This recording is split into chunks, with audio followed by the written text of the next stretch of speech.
Communication കൊണ്ട് മൂത്തുമ്മ വഴിയാണ് പോകുന്നത്. ഞങ്ങൾ ലെസ്ബിയൻ കപ്പിളാണ്. 12th എൻഡായപ്പോഴാണ് ഞങ്ങൾ ശരിക്കും ഞങ്ങളുടെ ഐഡൻറ്റിറ്റി ലെസ്ബിയൻ ആണെന്ന് അറിയുന്നത്. ഞങ്ങൾ അപ്പോഴേ റിലേഷൻഷിപ്പിലായിരുന്നു.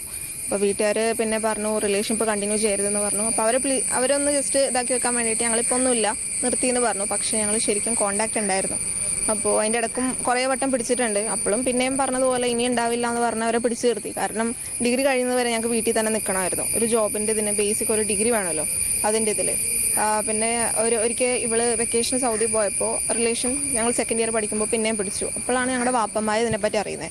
അപ്പോൾ അവളുടെ അനീത്തിമാരും വാപ്പയും മർദ്ദിക്കുകയുണ്ടായി. ഉമ്മയാണെങ്കിൽ ഇമോഷണൽ ബ്ലാക്ക് മെയിലിംഗ് ആയിരുന്നു ഉണ്ടായിരുന്നത്. അവളുടെ വാപ്പ പറയുകയും ചെയ്തു ഒന്നെങ്കിൽ നീ അല്ലെങ്കിൽ ഞാനേ ഉണ്ടാവുള്ളൂ, ഈ ഒരു റിലേഷനാണ് പോകുന്നതെങ്കിൽ എന്ന്. എന്നിട്ട് പിന്നെ എൻ്റെ വാപ്പ പറഞ്ഞു ഇമോഷണലി ഇതാക്കി, പക്ഷെ എന്നെ ഫിസിക്കലി തൊട്ടിട്ടില്ല അന്ന്. പിന്നെ അതിനുശേഷം അവളും അവളുടെ അനീത്തിമാരും മാത്രം നാട്ടിലോട്ട് വന്നു. ഓഫ്ലൈൻ ക്ലാസ് ആയിരുന്നു. പിന്നെ എൻ്റെ വാപ്പയും സൗദിക്ക് പോയി. പിന്നെ ഞങ്ങൾ നല്ലോണം കമ്മ്യൂണിക്കേറ്റ് ചെയ്തു. ഞങ്ങൾ നാട്ടിലോട്ട് വന്നതിന് ശേഷം കുറേ കമ്മ്യൂണിറ്റീനെ പറ്റി അറിയാനൊക്കെ ശ്രമിച്ചിരുന്നു. കാരണം ഞങ്ങൾക്ക് ഒരുമിച്ച് ജീവിക്കാൻ വേണ്ടിയിട്ട് എന്തൊക്കെയാണ്, എവിടെ നിന്നൊക്കെ സപ്പോർട്ട് കിട്ടും, അങ്ങനെ ഞങ്ങൾ കുറേ അന്വേഷിച്ചിരുന്നു. അപ്പോൾ അങ്ങനെ അന്വേഷിച്ച് കുറേ സംഘടനകളുടെ കോൺടാക്റ്റും കുറേ ചേച്ചിമാരുടെ കോൺടാക്റ്റൊക്കെ ഞങ്ങൾ നേടി. ഫേസ്ബുക്ക് വഴിയാണെങ്കിലും ഫോൺ നമ്പർ വഴിയാണെങ്കിലും ഞങ്ങളങ്ങനെ കോൺടാക്റ്റൊക്കെ എടുത്തിരുന്നു. ഇപ്പം ഞങ്ങളെ സഹായിക്കുന്ന ധന്യ ചേച്ചി, ശിവ ചേച്ചി, അവർ വരെ അവരുടെ ലൈഫ് ആപത്തിലാണ്. അവർ വീട്ടിൽ നിന്ന് വരെ അവർ ഇറക്കി വിട്ടിരിക്കുന്ന ഒരു ഇതിലാണ് ഞങ്ങൾ സഹായിച്ചുകൊണ്ട്. അവരുടെ ഒരു സപ്പോർട്ട് കൊണ്ടാണ് ഞങ്ങളിപ്പോൾ ഇവിടെ നിൽക്കുന്നത്. കോഴിക്കോടാണ് അവളുടെ സ്വദേശം.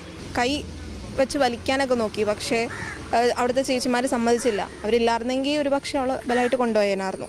പിന്നെ കുറച്ച് കഴിഞ്ഞ് പോലീസൊക്കെ എത്തി. പോലീസ് ഞങ്ങളുടെ സൈഡാണ് നിന്നത്. താമരശ്ശേരി പോലീസല്ല, സ്റ്റേഷൻ്റെ പേര് എനിക്ക് അറിയത്തില്ല, ഒരു SI ആയിരുന്നു. ഇങ്ങാപ്പുഴയല്ല. എന്നിട്ട് രാത്രിയായപ്പോഴേക്കും എൻ്റെ പാരൻസും വാപ്പയില്ല, ഉമ്മയും വീട്ടുകാരും വന്നു. അവർ വന്നു. എന്നിട്ട് പറഞ്ഞു നൂറിൻ്റെ വീട്ടുകാർ അവർ പറഞ്ഞു കൺവിൻസ് ചെയ്യാം. അങ്ങനെ പറഞ്ഞു ഞങ്ങൾക്കൊന്നും പറ്റില്ല എന്ന് പറഞ്ഞിട്ടാണ് ഞങ്ങളെ കൊണ്ടുവന്നത്. അങ്ങനെ അവർ എഴുതി കൊടുത്തിട്ടാണ് ഞങ്ങൾ അവരുടെ കൂടെ പോയത്. അവർ പഠിച്ചു എവിടെ? സൗദിയിൽ തന്നെ. നിങ്ങൾ രണ്ടുപേരും സൗദിയിലായിരുന്നു? അപ്പൊ നിങ്ങളുടെ ഫാമിലി എല്ലാം സൗദിയിലായിരുന്നു? അപ്പൊ ഫാമിലി ഫ്രണ്ട്സ് ആയിരുന്നു? അപ്പൊ നിങ്ങൾ കൊച്ചിലോട്ട് കാണുന്നില്ലേ അപ്പോഴ്? ഇല്ല, +1 തൊട്ടിട്ടാണ് കാണാൻ. +1 ആയപ്പോഴാണ് ഇവളെ എന്റെ ഫാമിലി ഇഷ്യൂലോട്ടാണ് വന്നത്. അപ്പൊ പുള്ളി പറഞ്ഞത് എന്താന്ന് വെച്ചാല്